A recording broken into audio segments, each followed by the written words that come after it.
नमस्कार दोस्तों, स्वागत है आप सभी का स्मार्ट क्लास के खगोल एग्जाम पर। दोस्तों, हम लोग अभी ऑल स्टेट पीसीएस और यूपीएससी के भी मेंस के एग्ज़ाम का डिस्कशन कर रहे हैं, क्योंकि हम भारतीय इतिहास के आधुनिक भारत के इतिहास के बारे में चर्चा कर रहे हैं। ये हमारा मेंस के पॉइंट ऑफ व्यू के पेपर 1 में आता है और प्री के भी पेपरों में यहाँ के प्रश्न बहुत पूछे जाते हैं।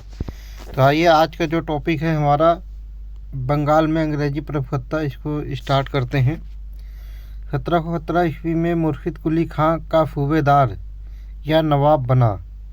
मुर्शिद कुली खां बंगाल का सूबेदार या नवाब बना 1717 ईस्वी में। इसी समय से व्यवहारिक रूप से स्वतंत्र कार्य करने लगा। इसने ढाका के स्थान पर मुर्शिदाबाद को अपनी राजधानी बनाई। यह बंगाल का पहला नवाब था जिसने अंग्रेज़ों द्वारा दस्तक या अधिकार पत्र का दुरुपयोग किया। 1727 ईस्वी में मुर्शिद कुली खां की मृत्यु के बाद शुजाउद्दौला बंगाल का नवाब बना। यह अत्यंत न्यायप्रिय नवाब था जो 1732 ईस्वी में अली वर्दी खां को बिहार का उप सूबेदार नियुक्त किया। 1739 ईस्वी में शुजाउद्दौला की मृत्यु के बाद इसका पुत्र सरफराज खां नवाब बना। इसके समय 1740 ईस्वी में अली वर्दी खां ने विद्रोह कर दिया और इसी विद्रोह में सरफराज खां मारा गया और अली वर्दी खां नवाब बना। अली वर्दी खां, जो कि सरफराज को मार के नवाब बना था, इसने 1740 से 1756 तक, यानी कि 16 साल तक बंगाल का नवाब रहा है। इसने यूरोपियों की उपमा मधुमक्खियों से की है। इसके अनुसार यदि इन्हें ना छेड़ा जाए तो यह शहद देंगे, यदि इन्हें छेड़ा जाए तो ये काट काट कर मार डालेंगे।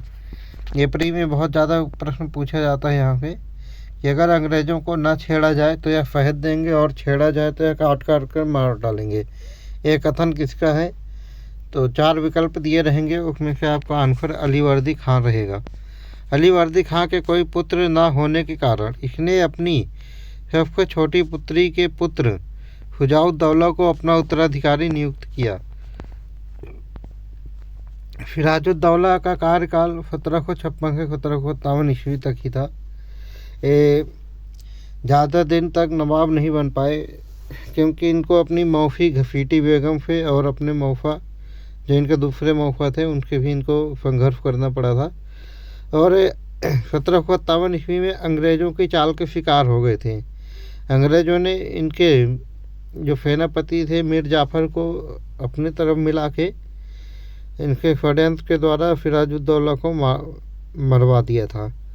तो आइए इसी के बारे में देखते हैं आगे डिटेल में क्या बात कही गई है।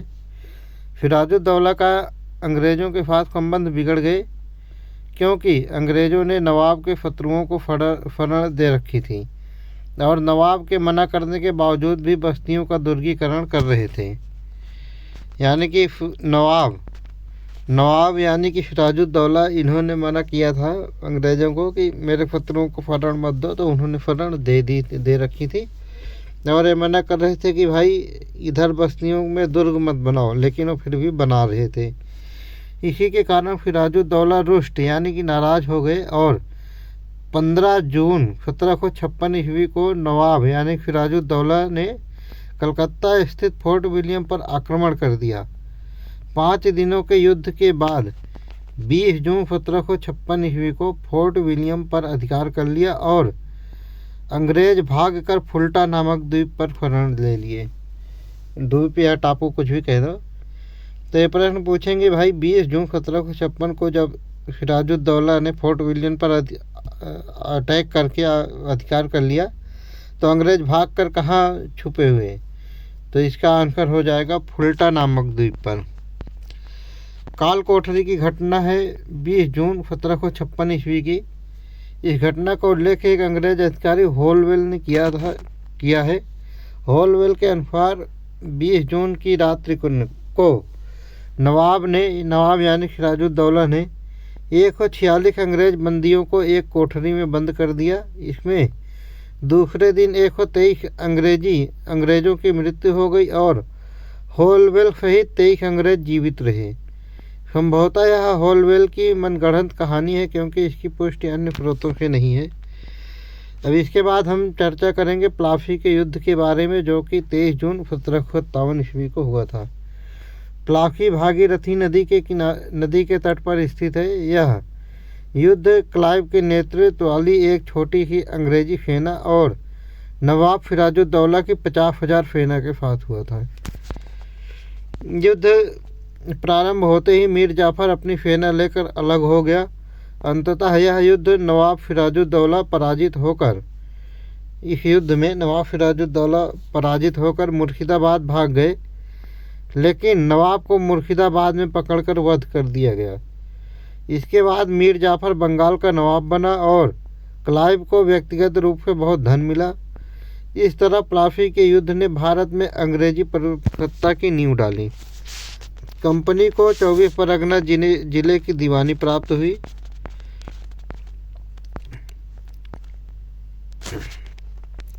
क्लाइव का नवाब के विरुद्ध षड्यंत्र जान लेते हैं, कैसे कैसे षड्यंत्र किया था क्लाइव ने। नवाब सिराजुद्दौला के प्रमुख अधिकारी जो उससे असंतुष्ट थे, इसका लाभ उठाकर क्लाइव ने नवाब के विरुद्ध एक षड्यंत्र रचा। इस षड्यंत्र में नवाब के मुख्य सेनापति मीर जाफर, दीवान राय दुर्लभ और एक सैनिक अधिकारी यार लतीफ़ तथा बंगाल के एक व्यापारी जगत सेठ सम्मिलित थे। मुख्य इसमें 4 व्यक्ति थे जो षड्यंत्र में शामिल थे। उसमें पहले व्यक्ति थे जो सिराजुद्दौला के दीवान थे, यानी कि सेनापति थे मीर जाफर और राय दुर्लभ, और एक सैनिक अधिकारी थे जिसका नाम यार लतीफ़ था, और बंगाल के एक व्यापारी थे जिनका नाम जगत सेठ था। ये चारों लोग मुख्य रूप से षड्यंत्र में शामिल थे। मीर जाफर के बारे में जानते हैं यहाँ पे। जब क्लाइव सिराजुद्दौला को मार दिया गया मुर्शिदाबाद में, मीर जाफर 1757 से 1760 ईस्वी तक बंगाल का गवर्नर नवाब रहा। 1760 ईस्वी में क्लाइव इंग्लैंड वापस चला गया। इसके स्थान पर वेंकटाट बंगाल का गवर्नर बनकर भारत आया। वेंकटाट ने नवाब बदलने का निश्चय किया। इसके लिए वेंकटाट ने मीर जाफर की दामाद मीर कासिम से समझौता किया। समझौते के अनुसार मीर कासिम को नवाब बनाया जाएगा। बदले में मीर कासिम कंपनी को वर्धमान, मिदनापुर और चटगांव जिलों की दीवानी और अधिकारियों को धन देगा। दीवानी का मतलब होता था उसमें टैक्स वसूलने का अधिकार देगा। इसके बाद वेंकटाट मीर जाफर के सामने यह प्रस्ताव रखा कि मीर कासिम को नायब सूबेदार नियुक्त कर दे और प्रशासन के सारे अधिकार सौंप दे। इससे असंतुष्ट होकर मीर जाफर ने नवाब पद से इस्तीफा दे दिया और मीर कासिम नवाब बन गया।